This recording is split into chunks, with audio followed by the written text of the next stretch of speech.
And we are live. Hello, everyone. This is My Two Cents. First, let me just give a big apology. I know I have been very absent from the channel for the past few weeks.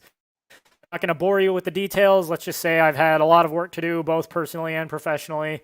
But in any case, I got some time now, so let's jump right back into it and talk about all the great things that have been going on since.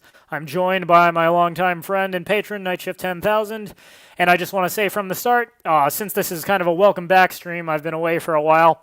We can talk about whatever's on y'all's minds. I will be looking at the chat box for all those that show up, and if there's anything anyone wants to discuss, by all means, please put it there.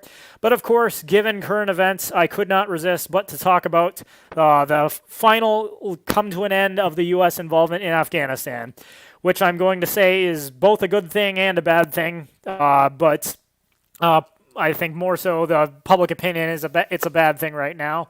But I did want to discuss that because just a couple of months ago, I made a video about the economics of war, in which I quoted from the art of Sun Tzu's famous treatise, The Art of War, that no nation has ever benefited from prolonged warfare.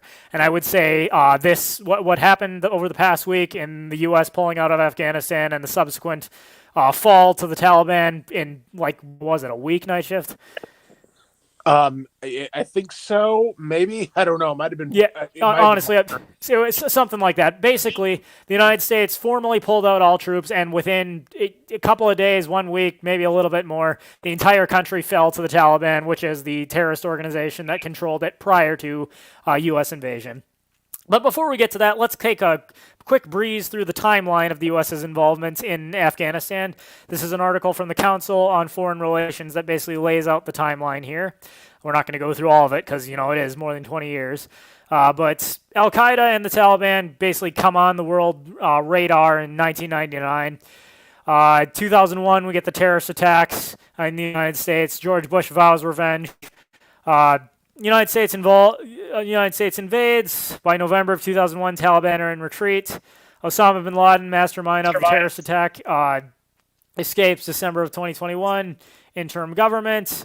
December of 2001, Taliban collapses, according to this. So timeline, Al-Qaeda attacks U.S. September 2001. By December of 2001, Taliban is the Taliban government, which was in control of the nation of Afghanistan, is declared to have collapsed. So it took 2 months from U.S. invasion, from that initial attack to U.S. invasion to the Taliban government, quote-unquote, collapsing. Now, over the next 20 years, we see there are various stages of U.S. and other government involvement. Although let's stop here. April 2002, after the Taliban government, which bin Laden is still alive at this point, but the Taliban government that harbored him has fallen. George Bush announces a change in U.S. strategy. It is no longer strictly about fighting terrorism and taking vengeance for 9/11. It is now about rebuilding the nation of Afghanistan into a Western-style democracy. The U.S. is going to commit. U.S. appropriates $38 billion in humanitarian reconstruction and assistance from 2001 to 2009. And we all know that any project the U.S. government sets out to build is just bound to turn out amazing, right? Yeah, wow. Absolutely. Moving on, government transitions, establishing reconstruction model, major combat declared over in 2003. Bear in mind, it's 2021, May 1st, 2003, major combat was declared to be over. International mission, constitution for Afghanistan, yada, yada, yada. We put a new Afghan government in place, one that's a little more Western, shares United States ideals. Bin Laden vows that he's not done. Bloody resurgence, 2006. Taliban and other terrorist forces mount an insurgency in Afghanistan. U.S., of course, surges. Taliban commander falls, 2007. Obama recommits to Afghanistan. We're coming up on 10 years involved in the country. Clearly, things aren't getting better, despite the fact we were told combat operations were going to be over in 2003. Mm-hmm. And I'll go ahead and post the link to this article for those that want to look into this in more detail. It would take us forever to go through everything that took place. Mm-hmm. But actually, we should take a look here. So June 23rd, 2010, General McChrystal is relieved from Afghan command. Now, for those who may not be familiar, General McChrystal was relieved after he was, there was a Rolling Stone article in which some of his aides were quoted as saying that the mission in Afghanistan was, not working. The U.S. was actually possibly making the situation worse. He more or less predicted what ultimately came to pass this past week was predicted as early as 2010, although I'd argue you could say our mission was doomed far earlier than that. But 2010, we're already getting inklings from top U.S. commanders saying this is a fool's errand. Mm-hmm. For the next 10 years, okay, I guess 2011, Osama bin Laden is actually killed. Now, if there's anything, if there's anything you could say the U.S. succeeded at in this entire endeavor, at least you can say you killed bin Laden, the mastermind behind the 9/11 terrorist attacks. He's killed 2011, after which point Obama announces a troop withdrawal. But, of course, insurgency continues over the next 10 years. Mm-hmm. Over and over again, presidents say we're going to withdraw, but then they don't. Violence erupts again. We still don't withdraw. Of course, all leading up to what's happened this past week. 18th, 2021, Afghan government collapses as the Taliban takes Kabul. But actually, no, let's do the one right before this. Okay, April 14th, 2021, Biden decides on complete U.S. withdrawal by 9/11. President Biden announces that the United States will not meet the deadline set under the U.S.-Taliban agreement to withdraw all troops by May 1st, and instead releases a plan for a full withdrawal by September 11th, 2021. It's time to end America's longest war, he says. The remaining 3,500 troops in Afghanistan will be withdrawn regardless of whether progress is made in Afghan peace talks. NATO troops in Afghanistan also leave. Biden says Washington will continue to assist the Afghan security forces and support the peace process. The Taliban says it will not participate in any conference on Afghanistan's future until all foreign troops leave. So at the beginning of this month, the U.S. has been involved in Afghanistan for more than 20 years. We've poured trillions of dollars and lost how many, I don't know off the top of my head how many American lives, but quite a few in this country. We've spent tons of time training at the Afghan army to protect itself from the Taliban, giving them a full arsenal of taxpayer-paid-for U.S. weapons. And what happens? Within 1 week, the Afghan government collapses and the Taliban takes Kabul. There's a picture to the right of Taliban fighters posing in the presidential palace. Facing little, so the Afghan security force is the one we've paid so much time and money and U.S. lives to train and equip. Basically just gives up. The Taliban take over, and now, if you might think of it this way, before 2001 in the U.S. invasion, the Taliban controlled the Afghan government. Now, 20 years later, the Taliban still control the Afghan government, except now they have access to a full arsenal of United States weapons that the American taxpayers paid for. There is your government for you. Mm-hmm. So, of course, I have plenty to say, but Night Shift, I've been ranting on quite a bit. Night Shift, you have any initial thoughts? Just the fact that, the Taliban was supposed to have collapsed in 2003, but here they are ruling Afghanistan again. It's just, God, the U.S. government couldn't even get that done. The U.S. government couldn't even do that. The U.S. government couldn't even end the Taliban. It's really kind of pathetic and sad. Just, God. And people still say, but without the government, who will do this and who will do that? It's like, dude, the government couldn't even get this done. Really. Trillions of dollars, thousands of American lives lost, and lo and behold, what happens? The same terrorist organization that controlled the country before the invasion still controls it, except now they do it with a full arsenal of taxpayer-funded U.S. weapons. Mm-hmm. Okay, and I see we're joined now by Solo. Hello. Hello. Hola. All right, so go ahead. I was going to say I was hearing something probably about Afghanistan. I have one thing to say. There's $85 billion left there. Whoever can get it, well, they're not going to stop you. Also, there's 200 aircraft left, so 85 billion and 200 aircraft. Anybody want to go with me? Based on what I've been seeing happening there at the Kabul airport, I'm not terribly inclined to take a trip out there right now. But yeah, hey, you go for it, man. I mean, if you take an aircraft carrier, you can get out the country. It'll be hard going anywhere, but you can make it out. You just need the aircraft. Well, like I said, you go for it, man.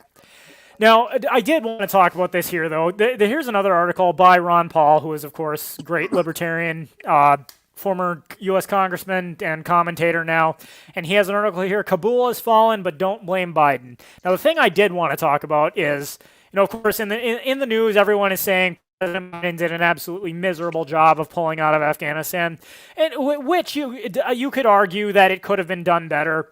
And I would say, if nothing else, in retrospect, perhaps they could have done a better job of trying to destroy or get rid of some of those weapons before the Taliban managed to acquire them. But in all honesty, I'm actually not inclined to give Biden such a hard time about this, because this was going to be a disaster no matter who did it.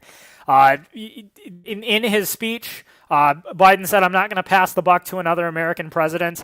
Now, again, I have nothing good to say about Joe Biden, but if nothing else, at least he was willing to say, "Yeah, this is a disaster," and if I just kicked the can down the road, it would have been even more of a disaster later. I actually agree with him on that particular point. Hey, Scorch, thank you for joining us as well. Hey, Scorch. Hey, Scorch. I believe your microphone is off, but all right. Well, we'll see if he can get a word in here at all. But I did. So moving on to what Ron Paul has to say here. So this weekend, the U.S. experienced another Saigon moment, this time in Afghanistan. After a 20-year war that drained trillions from Americans' pockets, the capital of Afghanistan fell without a fight. The corrupt Potemkin, I'm not even going to try to pronounce that, regime that the U.S. has been propping up for 2 decades, and the Afghan military that we had spent billions training, just melted away. The rush is on now to find somebody to blame for all the chaos in Afghanistan. Many of the experts doing the finger pointing are the ones most to blame.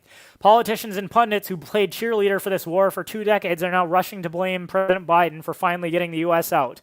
Where were they when succeeding presidents continued to add troops and expand the mission in Afghanistan? The U.S. war in Afghanistan was not lost in Kabul. It was lost the moment it shifted from a limited mission to apprehend those who planned the attack on 9/11 to an exercise in regime change and nation building. I will say that one more time. It was lost from the moment it shifted from a limited mission to apprehend those who planned the attacks on 9/11 to an exercise in regime change and nation building. Yep.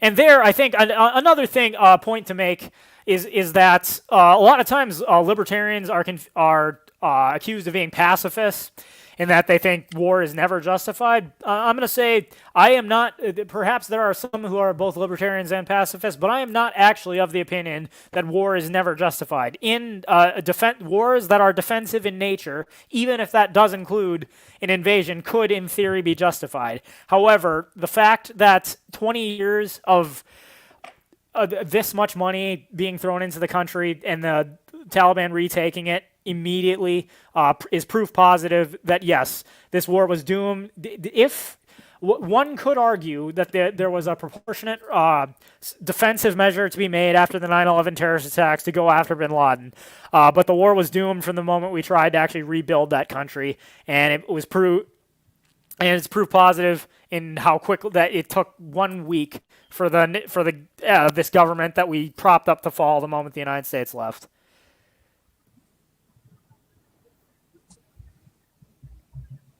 All I can say is 2 decades wasted. Yep. And I still want that $85 billion. Well, no one can blame you for that.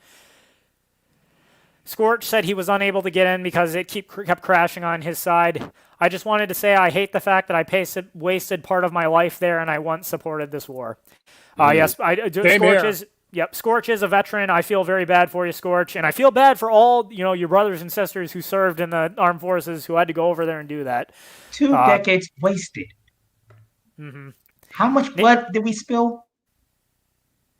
Oh my God! It was like hundreds of thousands of Afghanis died, if not millions, and it was something like 6,000 something Americans died over there.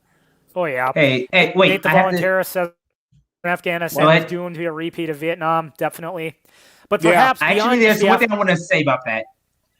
False. Afghanistan is Afghanistan because Vietnam at least took 2 years to fall. This just happened in about a month. Yeah. Fair enough.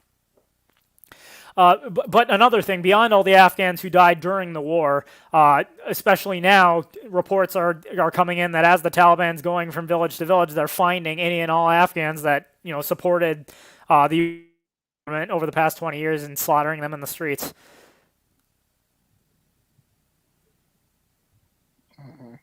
Which is horrible. And again, honestly, we were right to get out. In as much as it wouldn't have been any better to pour even more time and money into this, it's still a tragedy to see it happening. Indeed. J.C. Armitage has a valid point here. Did you know the Soviet Union collapsed after pulling out of Afghanistan? Yeah, but the thing with Afghanistan, we call it the graveyard of empires. That's more of a misnomer because so far the only empire that actually collapsed was, well, the Soviet Union. Historically speaking, they just go through Afghanistan and just leave it alone, but they still kept it. Well, remember when the Soviet Union tried to turn Afghanistan into a Marxist-Leninist state? Pepperidge Farm remembers. And we stabbed the Tajiks in the back because of it. Well, hey, there's one rant I have to do, though. Why is it that the United States government was able to work with Joseph Stalin and all people, but we can't work with some opium dealers? We were the opium dealers, weren't we? No, it was the Tajiks. The Tajiks were the ones who got rid of the Soviets. All they wanted to do was get modern weapons, and they would have killed the Taliban for us before 9/11. But we stabbed them back, started nation building, and, well, we see what that turned out today. Yeah. All right, and bear in mind also, Osama bin Laden, that guy who runs Al-Qaeda and attacked the United States, bear in mind he was a member of the Mujahideen, or however you pronounce that, back in '79, the people that the United States armed in order to fight the Soviets. They were more than happy to take weapons supplied by the CIA, use them to defeat the Soviet Union, and then what do? Turn around and point those weapons at the United States. Mm-hmm. So if I hate to say it, we know the government hasn't learned its lesson and will continue to repeat these mistakes over ad nauseum. But for all those watching, just remember, whatever they tell you about national security and fighting terrorism abroad, every time the United States has gotten involved in these I challenge anyone to provide me an example of a foreign conflict that the United States got involved in the Middle East that they didn't make the situation worse in the long run. I blame. Well, I say this all started with the first Bush. Mostly because the reason I say it started with the first Bush is because instead of just setting up kingdoms like they need, we tried nation building. Yep. Mm-hmm. There are always, there are legitimate things to be said about human rights abuses that are taking place in these countries, about terrorist groups that potentially pose a threat to United States citizens. Are there appropriate measures that can be taken to secure the nation at home and abroad? Of course, there are. I'm certain. I'd say one of the primary things is having an armed population that's ready to protect itself. Just think of what might have happened on 9/11 had there been armed individuals on those planes ready to turn against those terrorists. But it goes to show anytime the United States says we're going to topple a country like Afghanistan that's run by a terrorist government, we're going to build up and turn into a Western-style democracy and then leave, it ain't going to happen. If anything, it's going to make the nation worse, and we're going to be out billions and trillions of taxpayer dollars and American lives. Still feel bad for Scorch, especially. All that time, effort wasted. Okay, the Israelis, Saudis, and Kuwaitis are better off from U.S. entanglements. Okay, arguably true. Yeah. But also bear in mind that the U.S. still has military presences in those countries. And also, just to say it, the Saudis, they ended up better off, but they're not better people. They're not a better nation. I mean, Saudi Arabia is a brutal autocracy. I mean, if you get into the internal government workings of Saudi Arabia, it is pretty brutal. So, I mean, I guess they ended up better. Isn't like Game of Thrones? Better nations. Mm-hmm. J.C. Armitage says, wasn't the war in Afghanistan one of the wars propping up the petrodollar? I doubt it. I don't think particularly Afghanistan was about the petrodollar. Iraq, definitely, because Saddam Hussein had announced he was going to start selling oil in euros as opposed to the dollar. And then mysteriously we found proof that He was involved in the 9/11 terrorist attacks, which turned out to be a complete farce, but gave us the precedent to go in. Libya, the invasion of Libya had to do with the petrodollar. I don't think Afghanistan was, more broadly speaking, could you say that given the region it's in, it was more broadly about the petrodollar? Of course, I wouldn't say Afghanistan itself was primarily a war about the petrodollar. Afghanistan doesn't have oil, that's why. Yeah, I mean, it has like the lowest.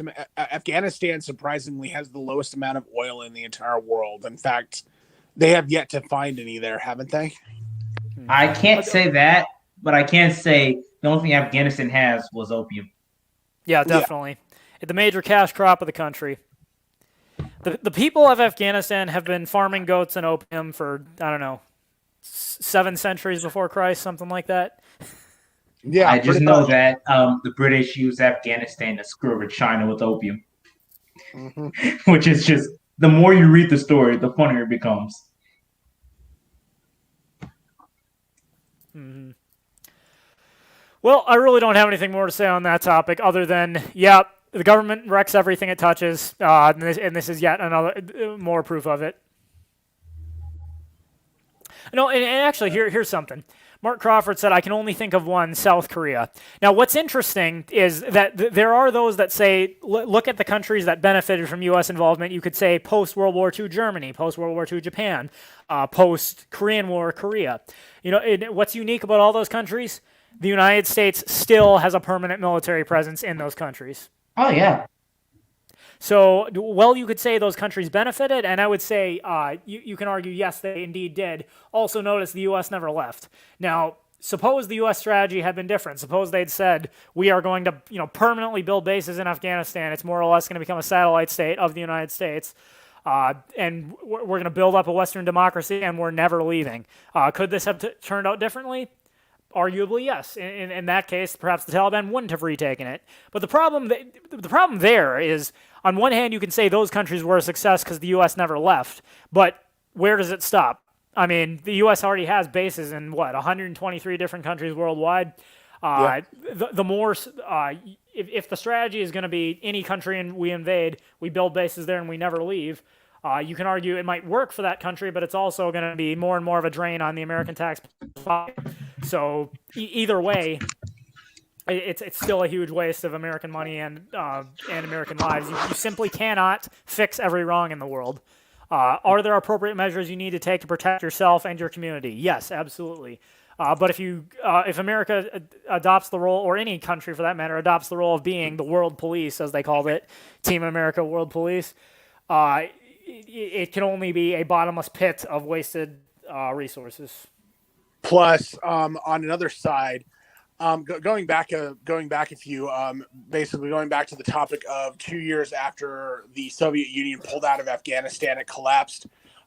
We are technically 5 years away from that. We're technically 5 years away from what's supposed to be the collapse checkpoint or the collapse mark, and on that front, if that were to happen, all of those foreign military bases that we have troops on, if the U.S. government collapses, those troops will be marooned over there. We will have U.S. troops that are marooned all over the entire world.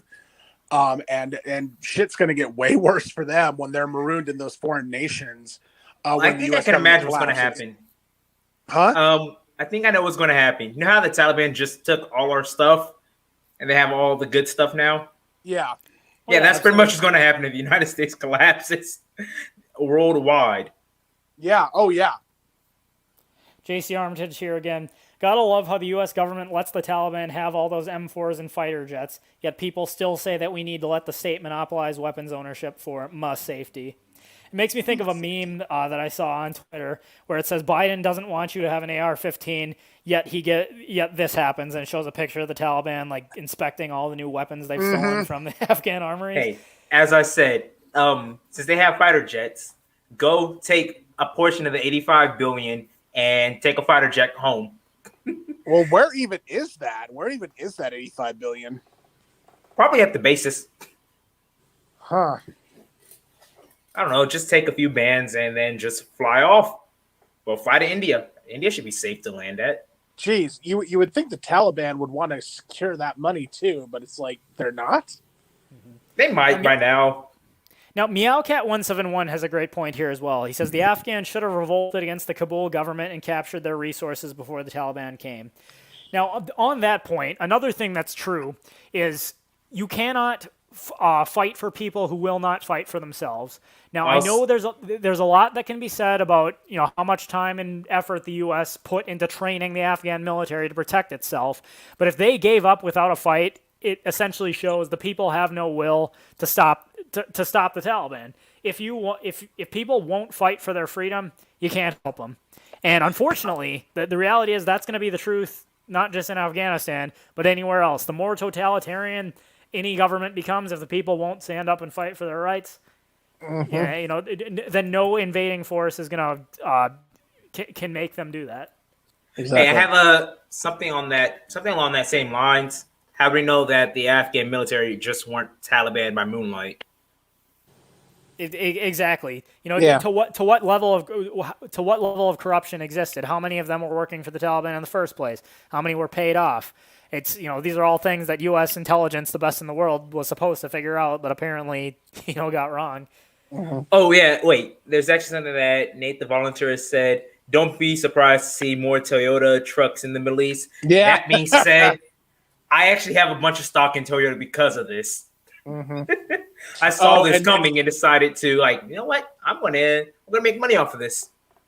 And I love what J.C. Armitage said down here. Then again, it's not the first time the U.S. government gave guns to hostiles. Cough.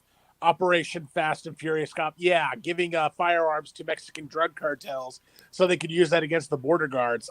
Yeah, that's familiar. Yes, and bear in mind, Osama bin Laden, the mastermind of the 9/11 terrorist attacks, was one of the mujahideen that we gave the weapons to fight the Soviets. Exactly.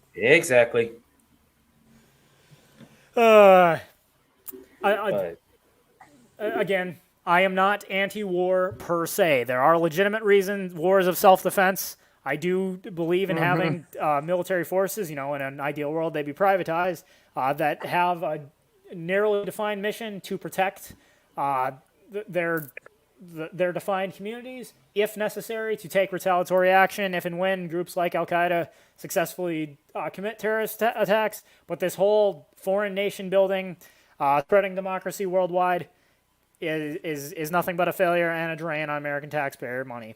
Of course, as I said in my video where we quoted from The Art of War, no nation has ever benefited from prolonged warfare. That is correct. Prolonged warfare can only drain a nation's resources, but there is one group of people it makes very wealthy, and that is, of course, the military-industrial complex. Yep. Those that built all the tanks, fighter jets, weapons that are now in the hands of the Taliban. They've been profiteering off this war for the past 20 years, and I'm sure they're very unhappy and will undoubtedly be lobbying Congress to start another war somewhere here very soon. Oh, yeah. Hey, I have a question. Does Toyota count as the military-industrial complex? Because I noticed that their stock is like triple that of Ford and Chevy. They're probably part of it, honestly. J.C. Armitage says, do you think they pulled out because they're running out of money and or going to use troops to enforce martial law, a vaccine, passports, quarantine camp? That's definitely... Yeah. Yeah, don't give them ideas. Yeah, please. Like no. JC, please don't do that. Can't say it on stream. Yeah, exactly. that does sound like something that they might be trying to do. Yeah, I mean... It's kind of sad. I think somebody's watching because a 14-year-old girl tried to slide into my DMs one time before my Instagram got eaten. So I think somebody's watching me. Oh my gosh. Now, so yeah, I don't presume to answer your question, JC. I don't presume to say exactly why Biden chose to pull out right now in the manner that he did. What I can say is that someone somewhere is incredibly wealthy because of it. Oh yeah. I don't always have the answer, but whenever the United States does something that's really unpopular worldwide or doesn't seem to make any sense, the question you have to ask yourself is, who stands to make the most money if this happens? Now, finding that out is sometimes more difficult, but if you can, I guarantee you've just figured out why it happened. Mm-hmm. Yeah. All right, well, we've ranted about that for about half an hour. Anything anyone else wants to discuss on this stream? OnlyFans kicked off the thoughts. I saw something about that, but I have not looked into it. What's the deal there? I forgot exactly what is going on, but OnlyFans is getting rid of all pornographic content starting October 1st. So, somebody sprayed Thought Be Gone there, and, well, thoughts are leaving.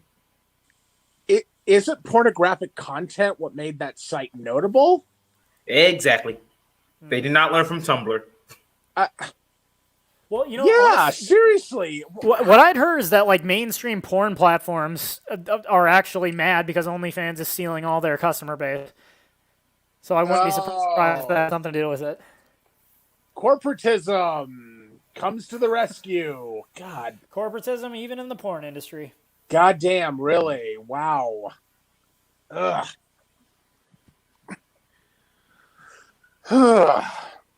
Well, so much for the free market deciding which one does better.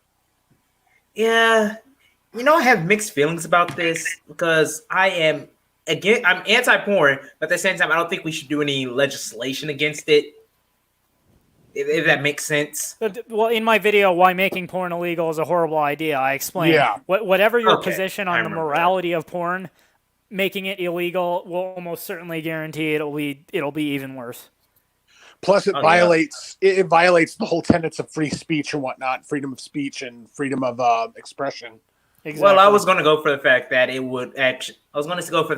porn is illegal, nothing will stop the stuff that we do deem as just wrong, like child pornography or bestiality, will go skyrocket because it's already illegal. Mm-hmm. So why not do even more? Once you accept the premise that it is the proper role of government to decide what's best for you, even if the only person being harmed is yourself, then you have absolutely no ground to stand on when they roll in and try to take away other things. Mm-hmm. And the example I always use is religious education. There are those on the left that claim that religious education is child abuse. They say it legitimately is. Now, most of the people who are anti-porn are pro-religious education. Well, both those people have accepted the premise. It is the proper role of government to decide what's best for you and what's best for your children. They just disagree about what is in fact best. But once you accept that that's the role of government, you have no leg to stand on when the government decides something other than what you agree in. Because otherwise, you're just essentially saying government. It's only the role of government to do that if they agree with me, and that's nothing but might makes right. Right. Yeah. And it's sad, but. And I wanted to mention something that I saw. It was in a video on YouTube once, and it was this guy that he did a let's play of it was a nation simulator, and it was a let's play of one where he played as the United States of America, but he actually made porn illegal. Like he actually did make porn illegal in the game, and I'm not even kidding. It actually. Within weeks, there, at least in the game, there were riots that were erupting, and entire states were literally seceding from the union over this whole thing. And it actually caused like an insurrection of sorts in the game. And so, I mean, it's like, yeah, go figure. Mm-hmm. But look at the war on drugs, prohibition. Anytime the government makes something illegal, all you in effect do is create a black market for that thing and ensure that more people get hurt and killed in the process of obtaining it. Yep. Yeah. It's still funny how what's his name, Al Capone. That's like the entire thing that got him to fame. Mm-hmm. Mm-hmm. Ironically, being what was it? Tax evasion was ultimately what they got him. Yeah, that's what they got him for. Oh, yeah. Which is why they're not doing anything about tax evasion anytime soon. Well, taxes anytime soon, despite the fact that. Oh, fun fact! Did you guys know that before it was 1913, taxes were only paid during wartime? Yes, there was no federal income tax prior to 1913, and that was the year the Federal Reserve came into existence. Yep. I don't think that was a coincidence. Yeah, there you go. Yeah, in fact, the U.S. Constitution prohibited a federal tax until it was amended in 1913 to allow it. Again, same year the Federal Reserve came into effect. Not a coincidence. And the income tax was supposed to only be like a one-time thing, wasn't it? Not this one. There's nothing more permanent than a temporary government program. Exactly. Yeah, but I was also just going to mention the whole reason why it even got passed was because they said the rich need to pay their fair share. However, rich people don't get income; they get dividends and other stuff. Yeah, the funny thing is, when you say the rich need to pay their fair share, I love asking people who say that, how much do the rich have to pay before they've paid their fair share? And the answer is only more. I just want to ask, like, all right, how do you calculate their fair share? Right. And that was the point Ludwig von Mises made when he wrote, he said, so once you accept the premise that wealth inequality is itself an evil, then there is no reason to acquiesce to any degree of it, no matter how minimal. And so even when these middle-of-the-road people say we're only going to confiscate 20%, 30%, 40% of the richest of the rich, so long as there are some people that have more than others, and you accept the premise that wealth inequality is itself an evil, then there will always be those that continue to complain until such time as you've taken away all the wealth of the rich. Right. Except doing so requires you to have a central body with a monopoly on force, and mysteriously they're never willing to give up their wealth. Sure, they'll attack all the wealthy individuals who existed prior, like the kulaks in the Soviet Union, but mysteriously the people who redistribute the wealth always seem to get enough for themselves, even when everyone else is, starving. Yeah. Everyone else is struggling. Yeah. Whenever you point that out, they just want to call Dunning-Kruger effect. Like, we were watching it in real time with Venezuela. Yeah. Whites makes an excellent point here. Once you consider benefits and food stamps, Social Security, all that, as it turns out, the bottom 60% effectively pay no taxes. Only the top 40% actually pay any taxes at all. Well, it was designed like that. That's not a design flaw. That's a design feature.